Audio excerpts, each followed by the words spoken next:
Welcome. The Great American Dumb-Off has begun. And it's only going to get stupider, folks. If you're unaware of what the Great American Dumb-Off is, well, it's been centuries in the making. And here we are. This is where people show off their stupidity.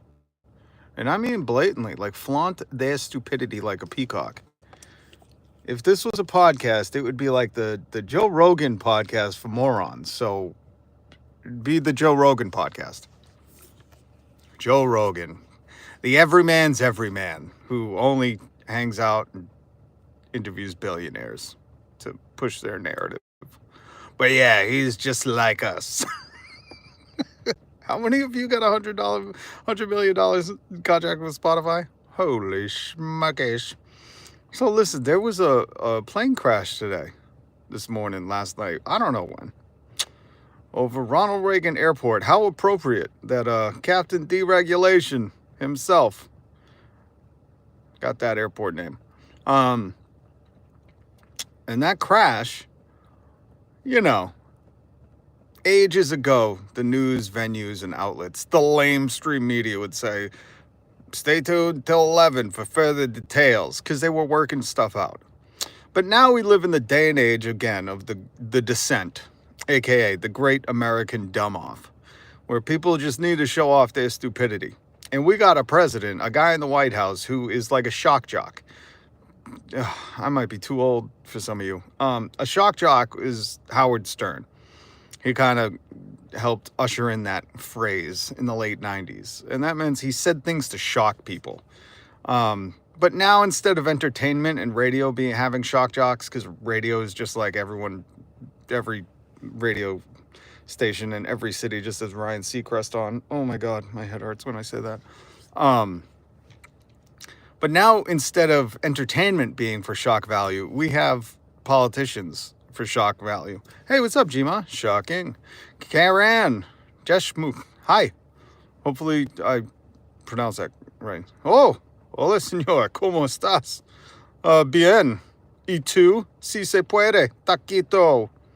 But listen, now instead of entertainment and radio hosts and morning shows having a shock value, we don't have to go anywhere. Our local politicians and federal politicians are the shock jocks. And I know how to compete with this. Trust me, I spent 20 years in radio. I know how to compete with this, okay? When you're in morning entertainment and radio, this is your career, this is your job. And instead of the lamestream media coming out and saying, we don't have all the details of why it happened or what happened, what caused the crash, fuck that noise, all right? All right? Are we 3 minutes in? Okay. I can say fuck that noise. YouTube and their dumb rules. But instead, the lamestream media should be coming out and going, you know whose fault this is? The president. You know why? Because as soon as the president's sworn into office, part of his job is to be in control of the skies above America. That's part of his job. Hate to break it to you, but the president is in charge of the skies and making sure everybody's safe in the sky. And if he just took a minute from playing golf and looked up in the sky and said, look out, that crash could have been avoided. That's how you react to this. But instead, we got people saying it's woke, it's DEI. It's none of that, folks. This is on the president. Just like the last 4 years was on that president, now we started new 4 years and it's all on that president. If he just taken some time to not say four and said, look out, and when yelling up into the sky, those planes could have avoided each other. This is all his fault. Well, good Spanish you have. I use the translator to speak. 'Tis crowded skies. The crowded skies, 'tis be crowded. But let's face it, folks. If he's going to be a shock jock and come out here and say it's because the woke lesbians and all of the people of color that this crash happened, which is what he's saying, then we need to combat it. We need to say, no, the president is in charge of the air. Just like when the eclipse happened and he stared right up at it and made it eclipse. That's how the eclipse happened. I mean, if we're in the Great American Dumb-Off, the Great Descent, we need to When guys like Joe Rogan are flaunting their stupidity like they were a goddamn peacock, we got to have some kind of action. And the lamestream media taking their time to properly educate the public. The public doesn't want to be educated. They just want to have answers and now. And we'll figure it out later if it's wrong. We just need answers now. And the answers now are, well, let's see. Who's running the country, okay? Who's in It's like if you go to get food and you go to the, what's it called? The cheesecake shop, cheesecake factory. Is it even a factory? I've never been in the back, but I doubt that that's where the factory cheesecakes are made. Lamestream fake news. Cheesecake restaurant, more like it. Factory, not so much. But if you went to a cheesecake factory and you ordered buffalo egg rolls and they weren't good, would you ask to speak to your waiter? No. You say, I want to talk to who's in charge. Bring me the manager. And they can call the CEO and I'm going to complain. And that's what America needs to do right now. We need to say, I need to speak to the manager. Who is running this country? Why are their planes crashing? They weren't crashing in December. No, they weren't. Sorry. But they are crashing right now. Who's running things? And then you say, it is your fault. And that is the great American dissent, the great American dumb-off. This is where we are, folks. I didn't choose to be here. I just know how to operate under these circumstances. And you are welcome. You want my 2 cents? Well, you get it for free. Because at a later date, I might charge for this kind of stupidity. I mean, we know Joe Rogan does, right? He's got to charge. He doesn't charge how you think. He doesn't have subscription services. He sells you brain pills and mushroom sauce that you drink. So I guess it's a mushroom juice. And those have been proven to be bad for you. I did a live stream on it. Well, Teabag is charged with the FAA. Teabag. Yeah, you know that's what they called him at the Wharton School of fucking trumped up rich kids. I don't know what worth at least 5 cents. Ooh, I thank you, Grandma. Is that for inflation? Good to see you, CJ. Good to see you, G-Ma. Oh, love it. Listen, this is going to be a quick one, though. I'm warning you now. My son woke up at 4 in the morning with a fever like you wouldn't believe. Scared the pants out of me. Scared the pants out of me or off of me? Well, I guess neither. So technically, fake news. Scared me right out of my bed. That's what happened. So I was just running out. Got to get some health stuff for my son. But I needed to stop by because I'm going to make a short later. I did a short on TikTok because to watch all these lamestream media and the Democrats my daughter was asking me about Kamala Harris last night. She was like, said something like, you think she's sad about losing? And I was like, have you seen her? Because I haven't. That bitch don't care. I don't even know where she lives in California. She's in some mansion right now. Like, who gives a shit? Counting a lot of money, probably swimming, you know? I mean, they don't care. They don't care.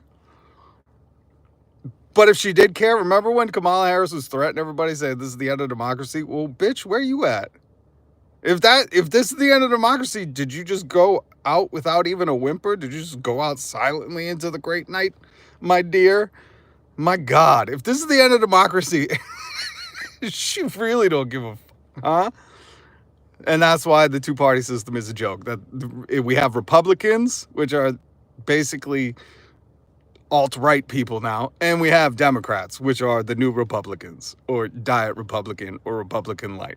There is no working class party. There is no party that represents the people. Remember, politics is supposed to be of the people, by the people, of service. It used to be called public service. Nobody's serving us. And if you think you and Elon Musk have the same goals in life, you are severely mistaken. Unless you were looking to try and buy Twitter and overpay billions of dollars for it too, then maybe you guys do have more in common. Oh, yeah, sick again. Scary this time, because when kids have a fever that high, it's chilling. But it's not like we tested for, that word and all that stuff, and it's not that. So I don't know. I know my daughter said there's a ton of kids sick at school right now, so it just sucks. But yeah, so folks, we got to be sharp and on the ball, okay? The only way to combat this is have answers for people immediately. I mean, you could look into Trump, the president, illegal alien Elon Musk, threatening the FAA leader, who I don't know if he's an officer, CEO, the guy who runs the FAA, threatening him to retire because he criticized SpaceX and Tesla and how unsafe they were. And then January 20th, the day of Trump's regime, the Great Descent, that guy quit.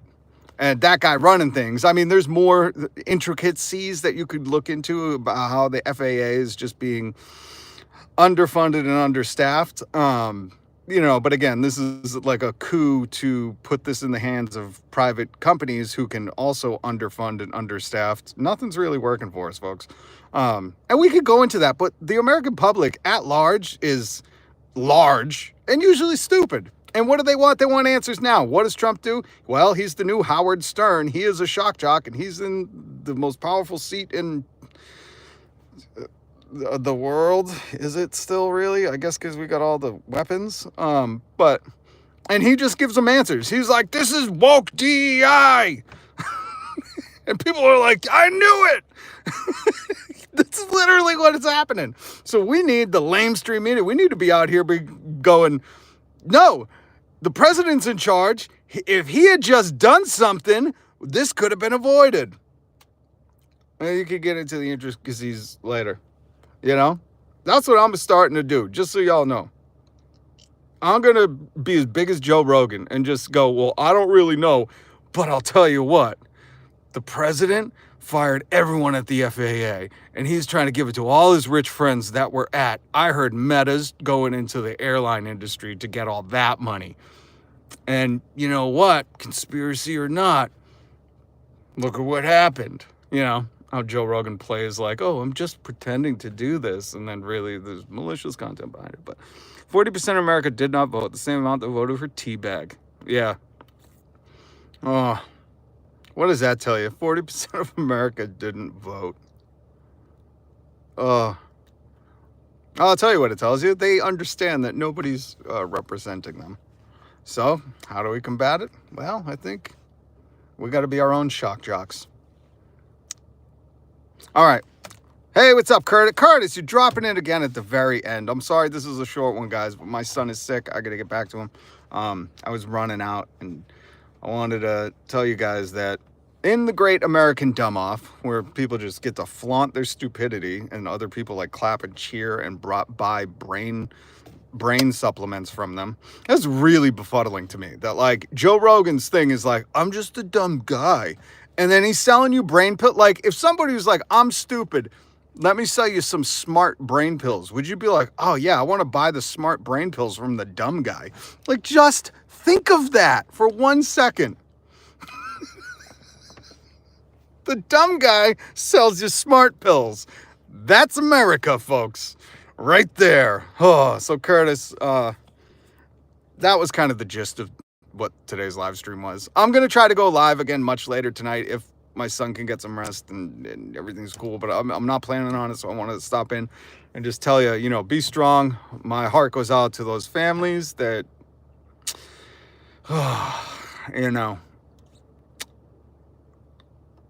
I'd like to think that this could have all been avoided if, just people cared enough. And I hate that I have to remind people that, like, the FAA and government agencies and services aren't supposed to be for profit. When you start making things for profit, it means they're going to cut all costs. And the government shouldn't be underfunded either. It should be funded properly because these are services meant to serve the people. Thank you, CJ. I appreciate that. How dare you? How dare you? Jima, no joke. At some point, it's going to be like that. People are going to be like, what were you thinking? You were thinking? Like my mom used to say, what were you thinking? And now people are going to go, what? Were you thinking? Emphasis on the comma. What? Comma. Were you thinking? Emphasis on the comma and the you. It's going to have a much different tone. I'm glad sometimes I'm like, I'm glad my parents weren't here to see this shit. Because this is the Great Descent. I'm going to try to make a short later about, maybe, I don't know. I did it on TikTok, but I got to make some more shorts. Maybe I'll do one of the kitten. Life's a Futurama bit at this. Listen, I literally, so when I saw the Trump, what did I see earlier? Oh my God, I forget what I saw. Oh, they were asking that Patel guy who's going to be in charge of the FBI. They were like, "Do you know this avowed white supremacist?" And they said some name like Steve Simon or something. He was like, "Nah, it doesn't ring a bell." And they were like, "You've been on his podcast 8 times, 8 separate occasions." And he was like, "I'm on a lot of podcasts." I was like, life is literally satire, and not in like the funny way. Like, some of this shit is like bad, like rejected office scripts. Like, do you know this really bad white supremacist dude? And he's like, no. They're like, really? The guy you've been on his podcast 8 different times? Not like once, 8 times? And he was like, oh. And I'm like, holy shit, this is like a bad comedy. Oh. All right, guys. So please hit subscribe, hit the notification bell. I love you all. Have a great day. Peace.